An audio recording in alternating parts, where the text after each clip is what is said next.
Hi guys, so I'm here to read to you another story from Lupus Ontario's quarterly newsletter. This is another story from a lupus patient.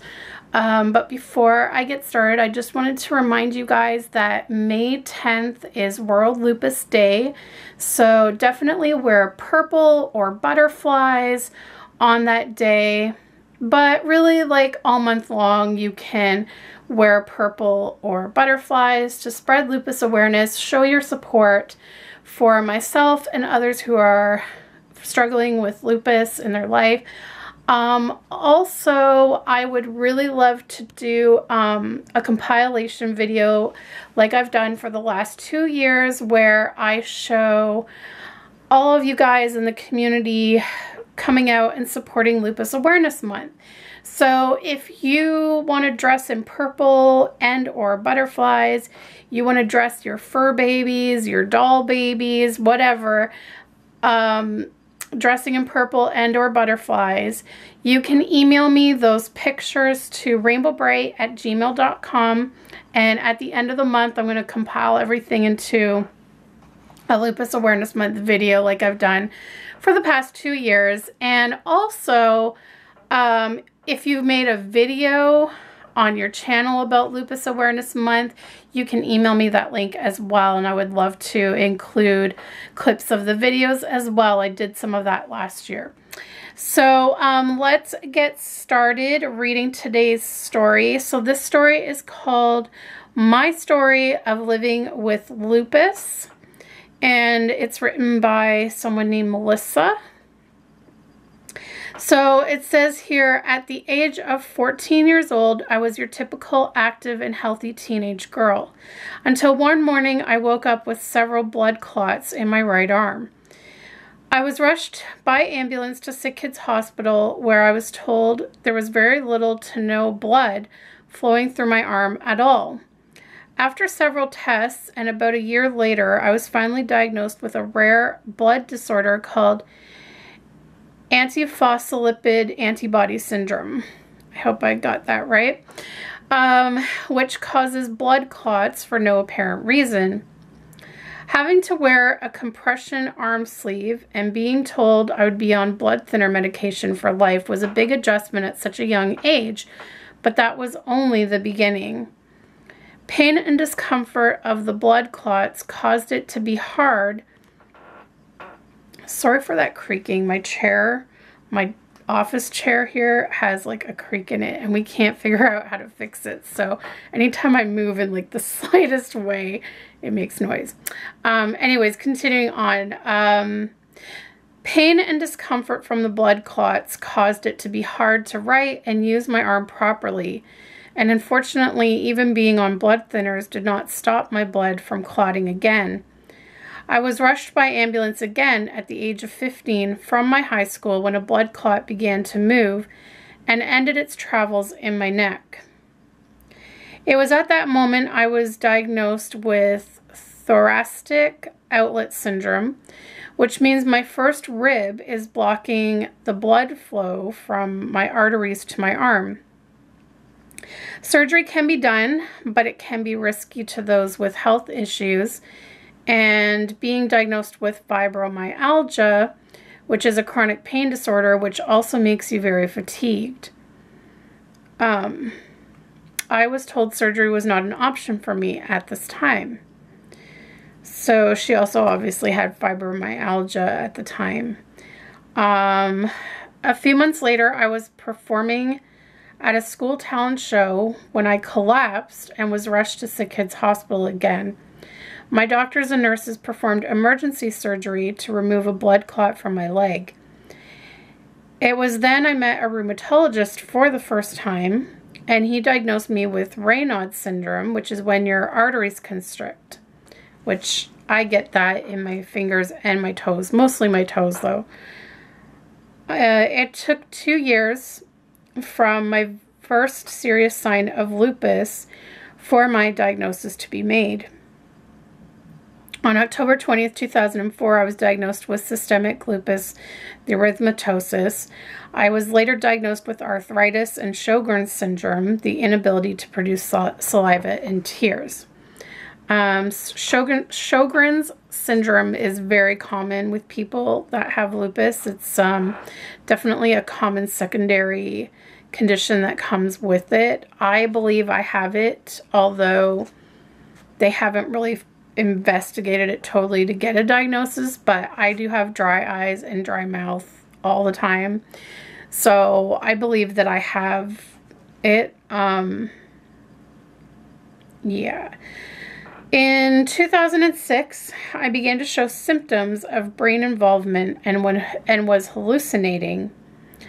I thought I was a superhero and was very manic. Again, I was taken to Sick Kids Hospital and was hospitalized for over a month. I was put in isolation and had several tests done and was finally diagnosed with neuropsychiatric lupus, or central nervous system lupus. I began 7 rounds of chemotherapy.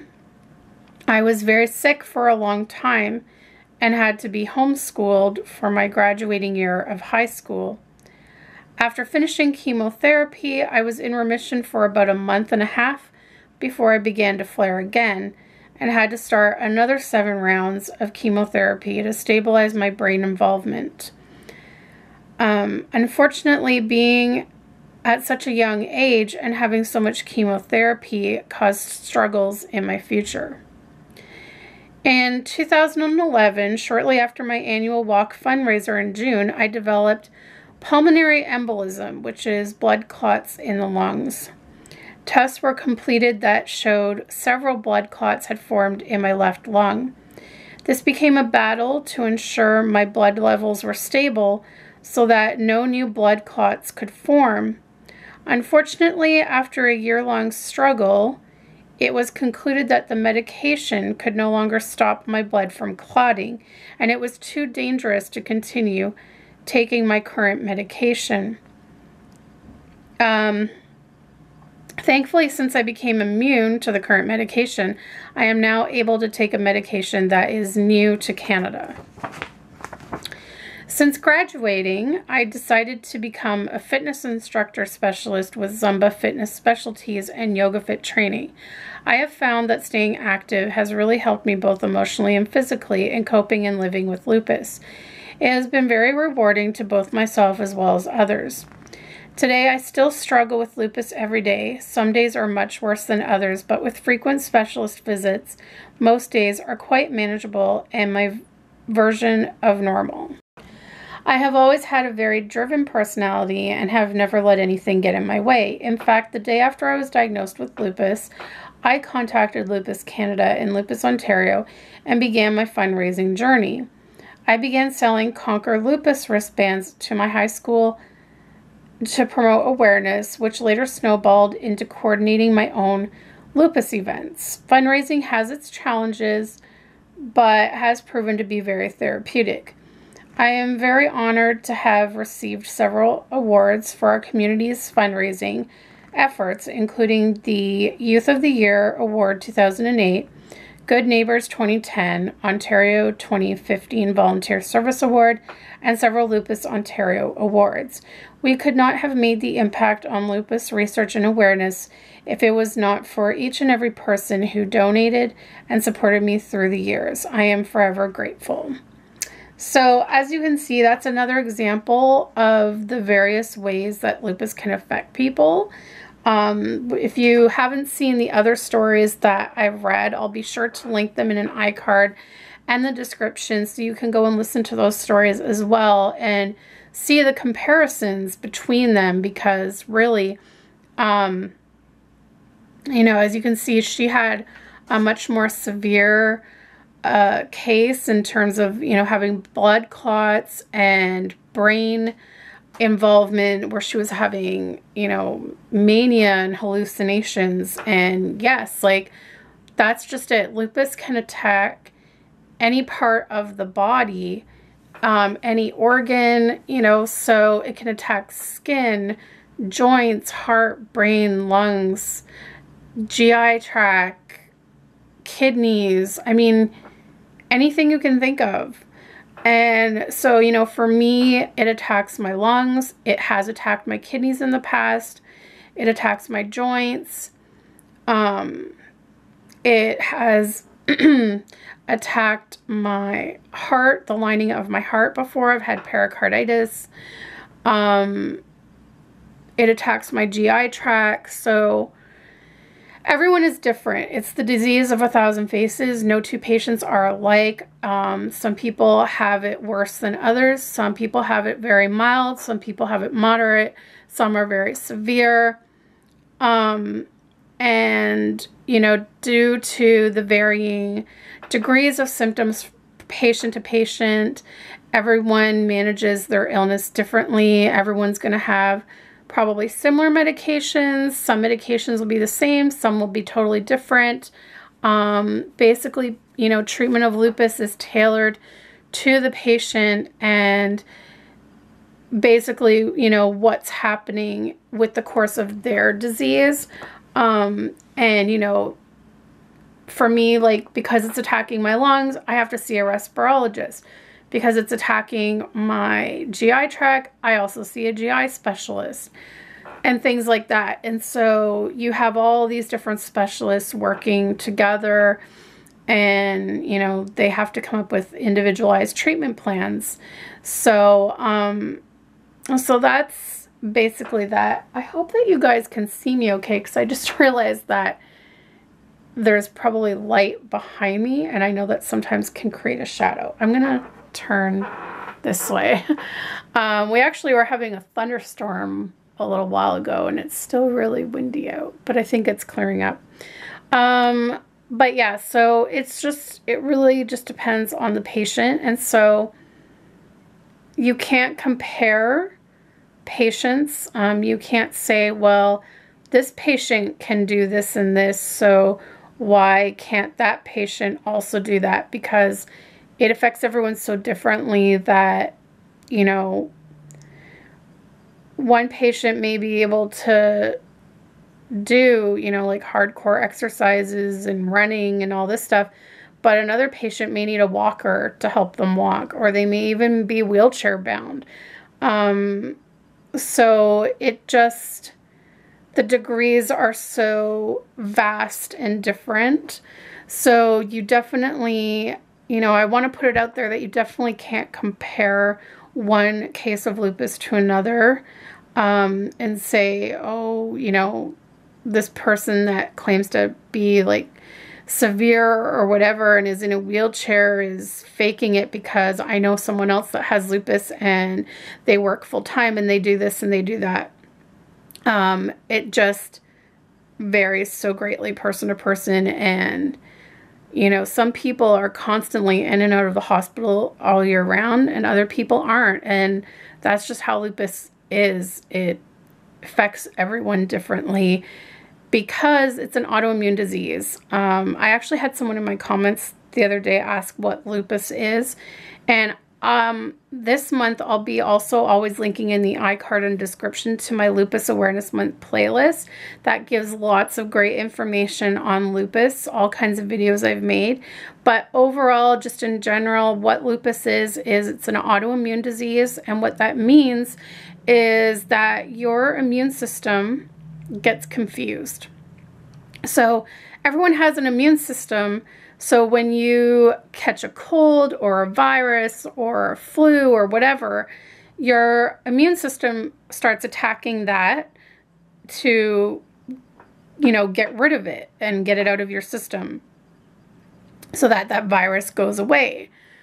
But with lupus, your immune system gets all confused. Basically, instead of attacking foreign bodies like viruses and bacterias and things like that, it just starts attacking healthy tissues in your body. So it will look at your joints and say, these shouldn't be in the body, so let's attack it.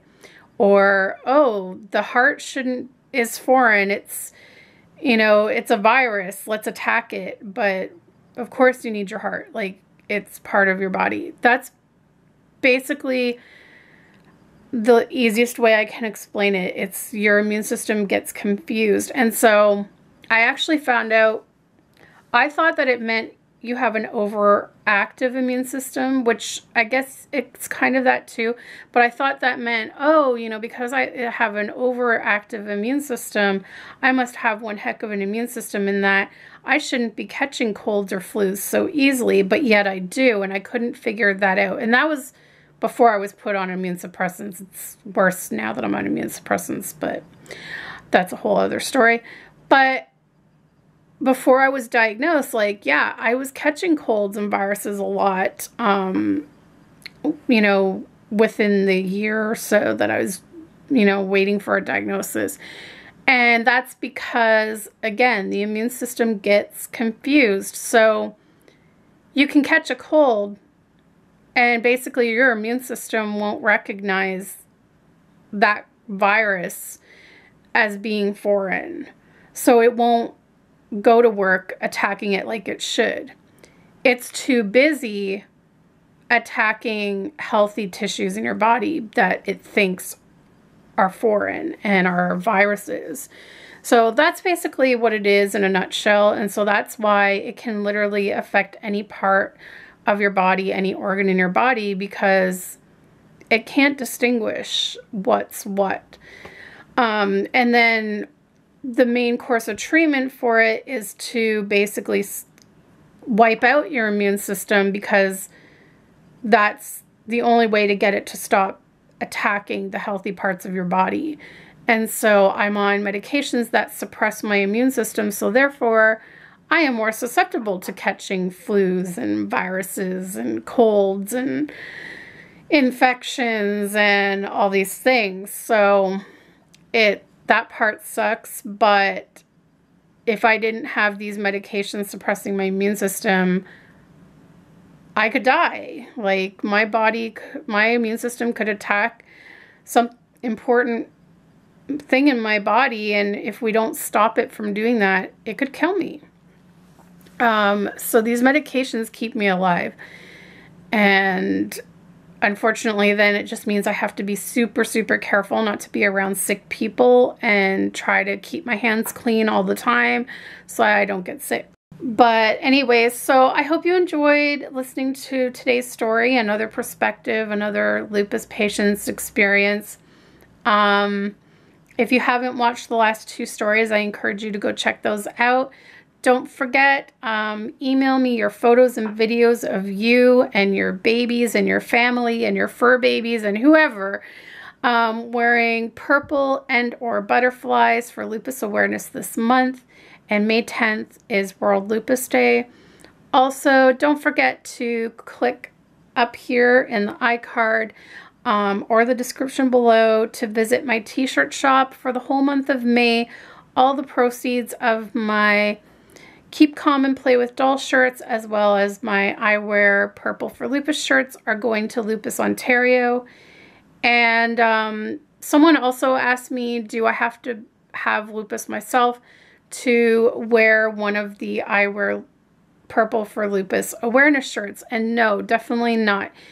You can buy that shirt and wear it just to show your support to others who are living with this illness, and just, you know, to help fundraise for it. Like I said, all the proceeds this month go to it, and actually year round, the proceeds from my lupus shirts go to Lupus Ontario anyway. It's just this month that I'm including my doll t-shirts as well. So go check those out. Thanks so much for watching, guys, and we'll see you next time. Bye!